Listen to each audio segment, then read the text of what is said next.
Alhamdulillah wa syukrulillah wa la haula wa la quwata illa billah salatu wassalamu ala rasulillah wa ala alihi wa sahbihi wa mawalah. Ibu-ibu yang dirahmati oleh Allah subhanahu wa ta'ala, kita lanjutkan sesi keduanya setelah sholat isya. Nah ingatan kan cek turah lumayan.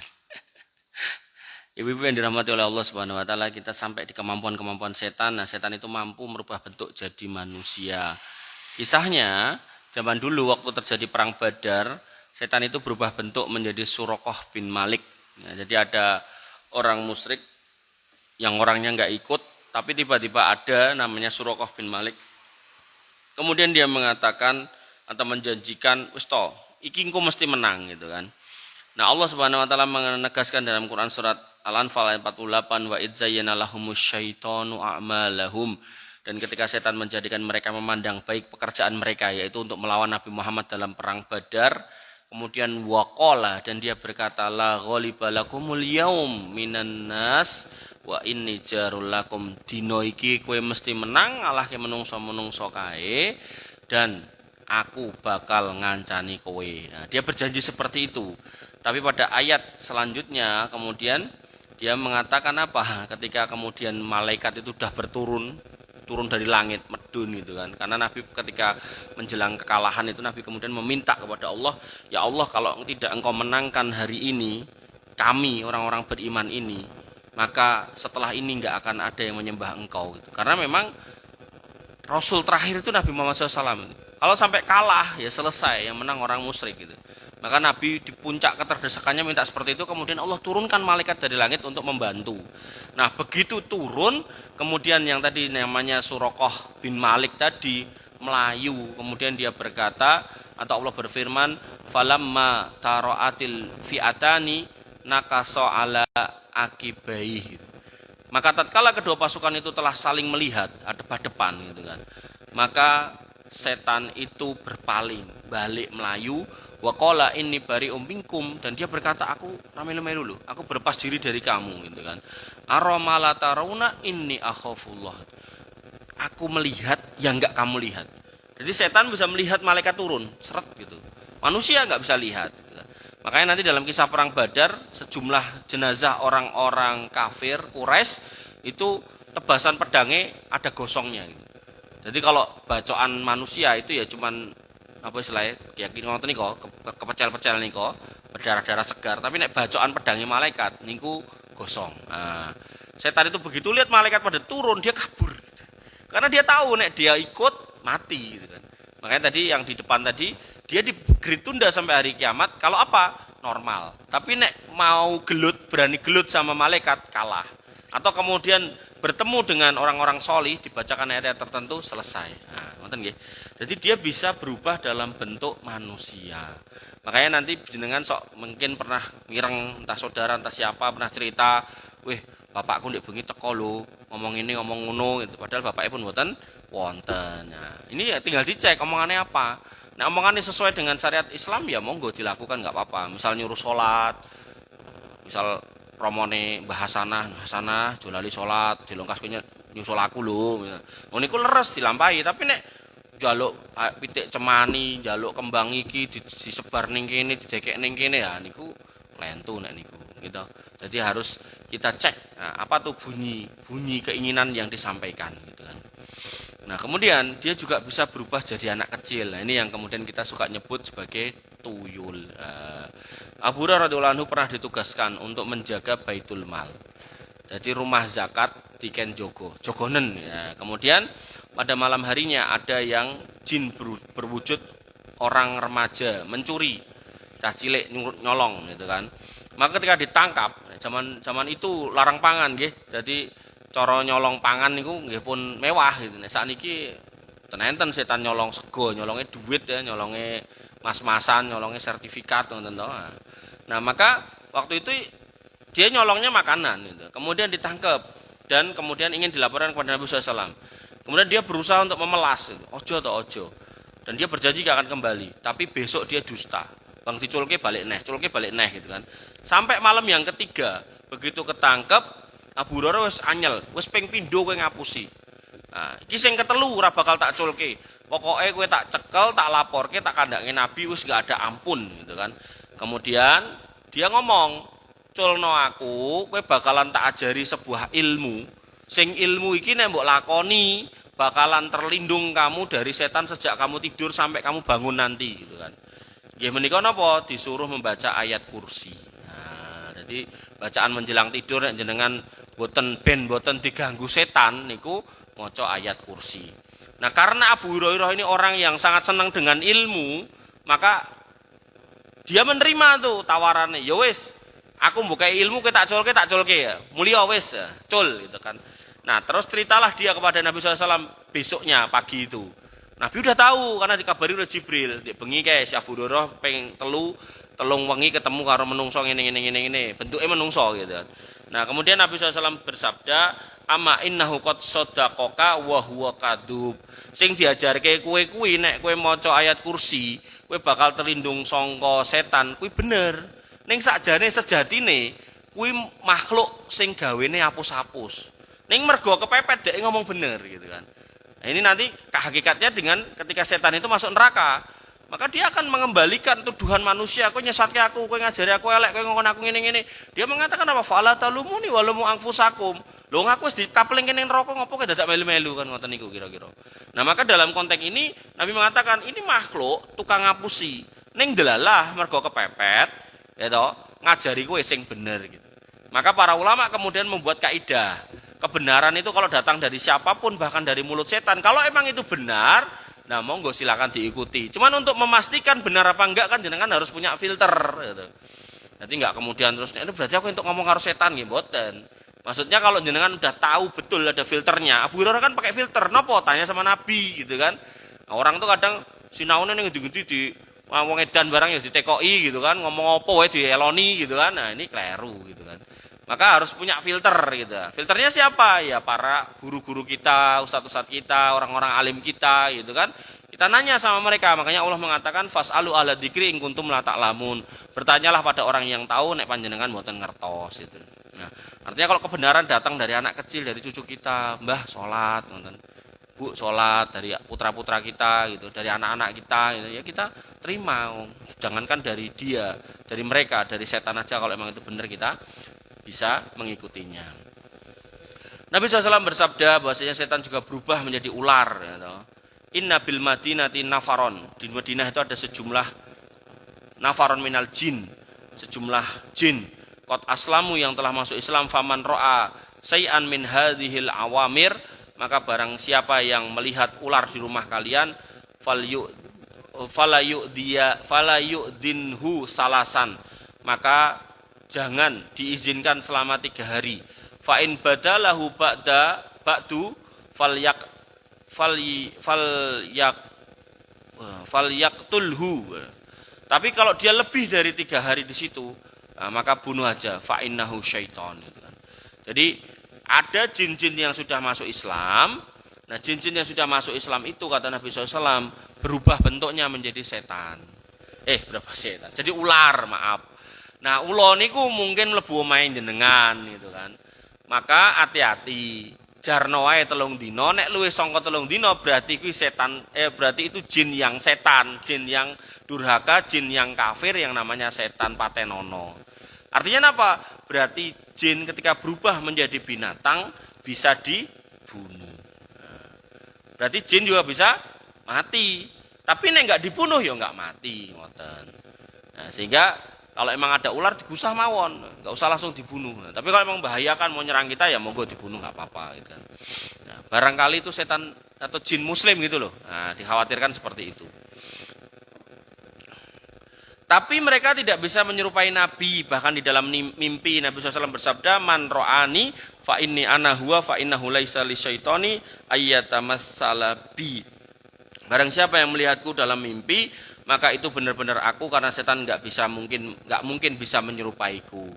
Neng jenengan nek ngimpi ketemu Nabi, jenengan harus pastikan itu Nabi. Ada orang di Jogja niku ngaku ketemu Nabi ya tak tekoki, Nabi bentuknya piye gitu. Saya tes itu kan. Nah, karena dalam kitab Syama'il Muhammadiyah itu dijelaskan ciri-ciri Nabi itu detail banget, rambutnya, mukanya, dagunya, dadanya, terus panjang rambutnya, keriting oporane gitu kan, matanya seperti apa gitu kan. Jelas dijelaskan banget gitu kan. Nah, orang kalau belajar itu dia akan bisa bayangin Nabi ini tuh kira-kira kayak gini loh. Nah, ini tak tekoki ini. Jenengan ketemu Nabi, nggih, bentuke kaya ngopo? Ora tak deloki Mas. Lah kok iso? Lah kula pas ketemu ngeten iki kok sendika dawuh Kanjeng Nabi ndungkluk gitu kan. Halah wis.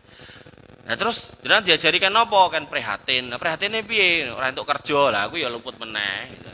Duwe bojo, duwe. Lah bojone ten pundi? Ten Jakarta ngopo? Kerja. Aduh wis. Iki salah meneh jenengan wong lanang ora gelem kerja malah bojone kon kerja ning Jakarta meneh adoh ning kono gitu. Padahal dhek tinggal ning Jogja, dina-dina ngeteh legi, udut. Nah, dite kok ngendi? Njaluk dulure. Aduh, Nabi kok ngajari ngemis. Mboten mungkin niku. Nah, toh?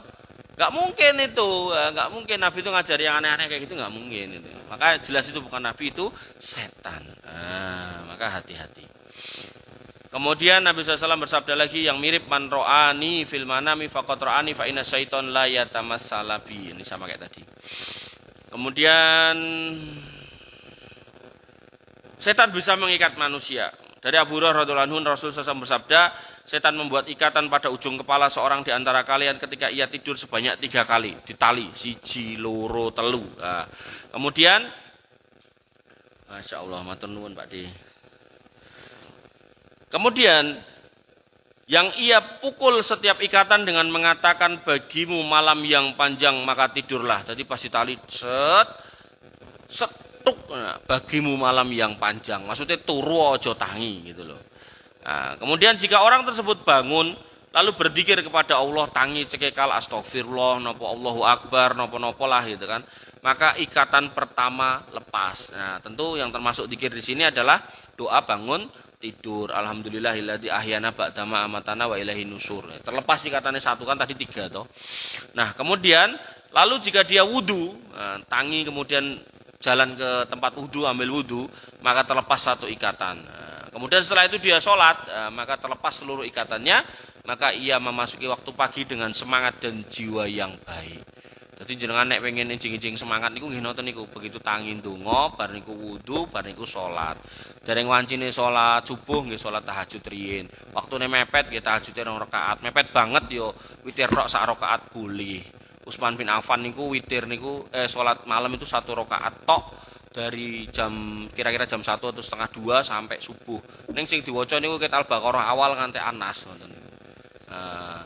Jadi sebenarnya kalau kita ngomongkan tahajud napa tarawih niku 8 apa 23 niku jane mboten masalah 8 napa 23 sing penting sing dawa. Nek 23 mung 3 menit ya dibandingke 11 tapi 7 menit napa 10 menit ya mending sing 11. Tapi nek sing 11 yo 5 menit sing 23 20 menit ya sing 23 niki sing afdol ngoten. Makane ten Arab niku tarawih niku nggih 23 niku wau khususnya 10 malam terakhir. Jadi tarawih niku 4, 3. Nah, nanti malam niku tambah 10 melih gitu. Sekitar jam-jam 2 ngoten tambah 10 melih. Jadi 23 ngoten. Jadi bukan masalah jumlah rakaatnya, tapi masalah lamanya. Wis sithik cepet. Wah, niki nggih boten sae gitu kan. Ibu-ibu yang dirahmati oleh Allah Subhanahu wa taala. Nah, sehingga Nabi punya doa, bagiru, ayo berbagi-bagi gitu. Kenapa? Karena kalian akan diberkati di pagi harinya.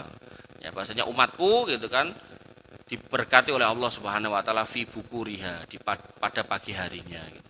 Jadi kita diminta untuk berbagi-bagi. Jadi orang Islam tuh habis subuh ya jangan tidur, semangat pagi. Napa mawon wis maca Quran entuk, pengaosan entuk, nyapu-nyapu entuk, napa lah goreng tempe nggih entuk. Kemudian kita masuk nih tentang mimpi. Ya. Mimpi tidak semuanya benar. Ya. Nabi SAW bersabda, ar-ru'ya salasun hadisun nafsi wa takhfifu syaiton wa basra minallah. Mimpi niku enten 3. Mungkin siji niku bisikan hati, goro-goro mikir bahasanah terus akhirnya kegawa ngimpi. Saged niku. Atau kemudian yang kedua ditakut-takuti setan. Wah, iki urung tanggal 1 ditulis entek engko gek ngene engko gek ngono akhirnya kegawa ngimpi ya enten. Jadi setan sing meden-medeni. Lho ngene makane to nek kotak infak masjid kae colongan makane to ngene-ngene dan korupsi ning kantor ngoten niku. Kemudian bisa juga busra minallah, kabar gembira dari Allah Subhanahu wa taala. Jadi ada orang-orang yang mungkin cerita gitu, aku nek bengi ngimpi iki apa jenenge mlaku ning taman sing ombo banget. Ning kono kuwi apik kabeh sing tak sawang gitu kan. Ternyata seminggu kemudian dia meninggal dalam kondisi baru sholat. Kayak gitu, bisa jadi gitu loh. Mungkin, sangat mungkin, tergantung mana gitu loh. Nah tentu kita berlindung jangan sampai ngimpi sing dibisiki setan. Karena nek dibisiki setan mesti elek gitu kan. Mesti elek. Makanya tadi diajarkan ke Abu Hurairah napa? Kalau mau tidur suruh baca ayat kursi. Ngoten. Ben setane orang bisiki. Nah sehingga Nabi SAW mengatakan tentang mimpi buruk kepada siapapun. Dari Jabir radhiyallahu anhu, ada seorang Arab Badui datang menemui Nabi SAW dan bertanya, ya Rasulullah, aku bermimpi kepalaku dipenggal, diketok, lalu gelinding, kemudian aku melayu kenceng ngejar sirahku niku wau gitu kan. Nabi SAW kemudian bersabda kepada orang tersebut, nek ngono kuwi mimpi elek, aja mbok critake ning sapa wae. Mergo mimpi sing elek kuwi mau kelakuane setan lagek ndadekke kowe dolanane dhek ning nggon alam mimpi. Jadi sedang menakut-nakuti. Jadi kita kalau ada mimpi jelek, panjenengan misal ntuh mimpi napa mawon lah pokoknya, niku jangan diceritakan ke siapapun. Maka setelah kejadian itu aku mendengar Nabi SAW menyampaikan dalam salah satu khutbahnya, beliau mengatakan janganlah kalian ceritakan ulah setan yang mempermainkan diri kalian dalam alam mimpi. Maka ketika kita mimpi buruk, maka Nabi mengajarkan yang pertama meludah ke kiri 3 kali. Kiri. Juh. Ora usah nganggo kuah kan. Jadi cukup suarane mawon. Juh iki enten awone ning mboten usah ngangge napa idune niku. Kemudian yang kedua, memohon perlindungan kepada Allah Subhanahu wa taala dari setan 3 kali dengan membaca a'udzubillahi minasyaitonirrajim. Jadi bareng itu juh a'udzubillahi minasyaitonirrajim, a'udzubillahi minasyaitonirrajim. Kemudian yang ketiga, memohon perlindungan kepada Allah dari keburukan mimpi itu gitu kan. Nah, ya Allah perlindungilah aku dari mimpi itu. Ya Allah jangan sampai mimpi itu terjadi. Ya Allah saya enggak pengen mimpi itu terjadi. Ya Allah mimpi itu anak saya kecelakaan. Ya Allah lindungilah anak saya. Pokoknya mimpi ini nopo jenengan minta yang sebaliknya.